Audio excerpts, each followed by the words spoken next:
Olá, pessoal, tudo bem?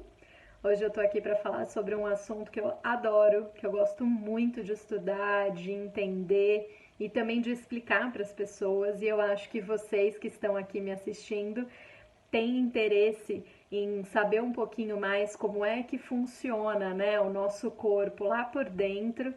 E por isso eu vim falar sobre contração muscular, sobre a fisiologia da contração muscular de uma forma simples, porque é um assunto complexo, envolve muitos mecanismos fisiológicos, mas eu tenho certeza que trazer um pouquinho desse entendimento para vocês sobre como é que funciona esse mecanismo de contração muscular vai fazer com que vocês entendam muito melhor sobre algumas questões importantes.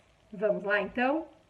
Em relação ao músculo esquelético, eu quero que vocês pensem que não é apenas aquilo que a gente visualiza de forma externa. Então, por exemplo, o bíceps, né, esse músculo que a gente tem aqui no braço, ele não é simplesmente uma massa única.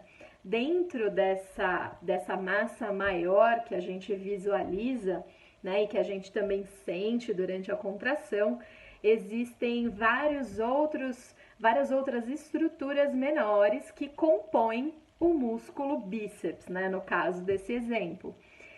A menor estrutura contrátil que a gente vai encontrar e que eu vou falar aqui para vocês um pouquinho, ela chama sarcômero, tá? O sarcômero é uma estrutura que a gente tem dentro de desse complexo muscular.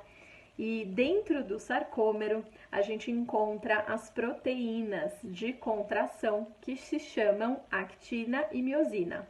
Talvez vocês já tenham ouvido falar sobre essas proteínas alguma vez, né? A actina e a miosina são filamentos que se encontram dentro do sarcômero e que vão deslizar uma sobre a outra, e a contração muscular ela vai acontecer basicamente por conta desse deslizamento desses filamentos, né? Só que para essa contração e relaxamento acontecerem, para que esse deslizamento possa acontecer, existe um mecanismo enorme de acontecimentos fisiológicos para que isso consiga acontecer. Então, um desses mecanismos, né, para que a contração ela aconteça, que seria a aproximação desses filamentos, né, a tração dos filamentos de miosina em relação aos filamentos de actina, eles só vão acontecer quando essas proteínas se encostam. Elas têm uma atração muito grande uma pela outra, mas existe um complexo que chama troponina, tropomiosina. São nomes muito grandes, né, e esquisitos, mas eu acho legal de falar. Esse complexo troponina-tropomiosina impede com que os filamentos de actina e miosina possam se encontrar.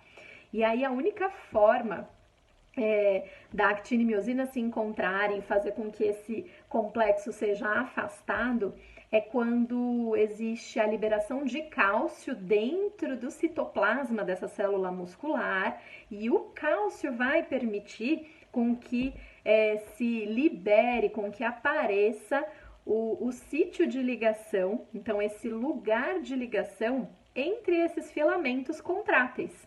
Então, olha só como é complexo, né? Não é simplesmente a gente imaginar que o movimento mecânico, né, de estiramento e de aproximação de uma articulação vai fazer com que o músculo se contraia. Na verdade, precisa de todo um mecanismo químico acontecendo, né? Além desse mecanismo, a gente precisa de um mecanismo de estímulo elétrico.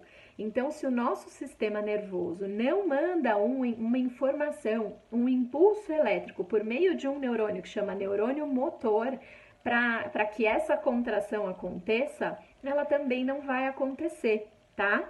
Então, olha só, isso são alguns detalhes de todo esse mecanismo de contração que é necessário para que aconteça o movimento, tá? Acontece muita gente fala assim, nossa, quando eu sinto que eu tô com uma tensão muscular maior, eu sinto o meu músculo contraído e não tô conseguindo relaxar, a pessoa já logo pensa que precisa alongar, né? Que precisa estirar e assim o músculo vai entrar num processo de relaxamento. Só que isso que você faz é um estímulo mecânico e que não vai favorecer o relaxamento, ou seja, o afastamento novamente, né, o retorno à posição inicial, original, desses filamentos de actina e miosina, né, que são os responsáveis pela contração e relaxamento muscular. Então a gente precisa favorecer todo esse mecanismo de funcionamento neural, químico, né? Então a gente precisa ter uma boa oxigenação para que a molécula de ATP, que vocês também já devem ter ouvido falar, favoreça com que aconteça novamente então esse deslizamento em relaxamento, em afastamento das fibras. Então, eu quis só mostrar que esse mecanismo ele vai muito além de um mecanismo simplesmente mecânico, né?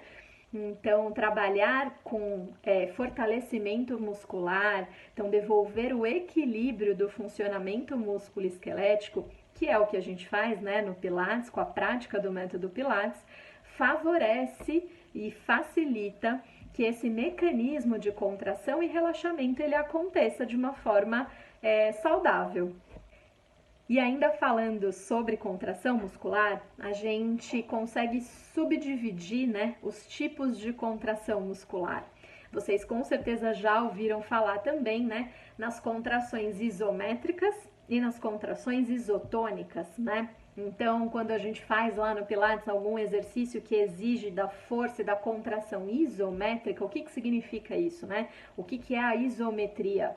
A isometria é quando não existe movimentação articular, ou seja, existe o processo, todo esse processo de ativação muscular, mas não existe afastamento dessas fibras, não existe um distanciamento dessas fibras. Então, existe uma resistência. Vamos pensar então em relação ainda ao bíceps, né? O movimento que o bíceps proporciona para o nosso braço é o de flexão, de cotovelo.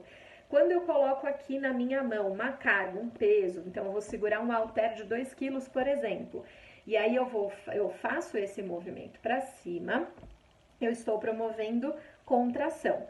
Se eu não permito que esse movimento aconteça, então se eu colocar a minha outra mão e segurar, mas mantendo essa ativação, essa força, sem gerar movimento, o meu músculo está realizando uma contração isométrica.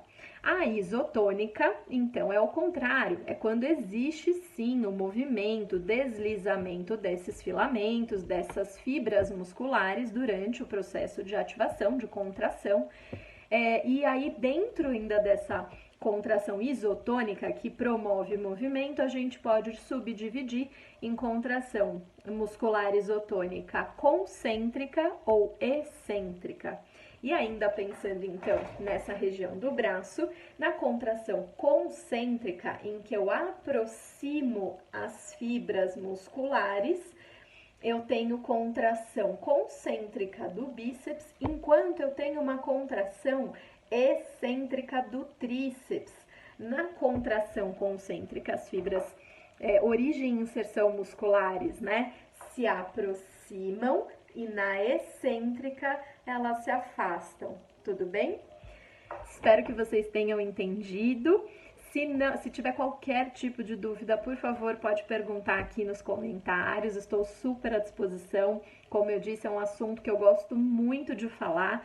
Ele é muito mais complexo, teria muito mais coisa, mas eu espero que eu tenha conseguido passar o recado e que vocês tenham se apaixonado um pouquinho mais por todo esse mecanismo complexo que é o movimento humano. Um beijo, gente!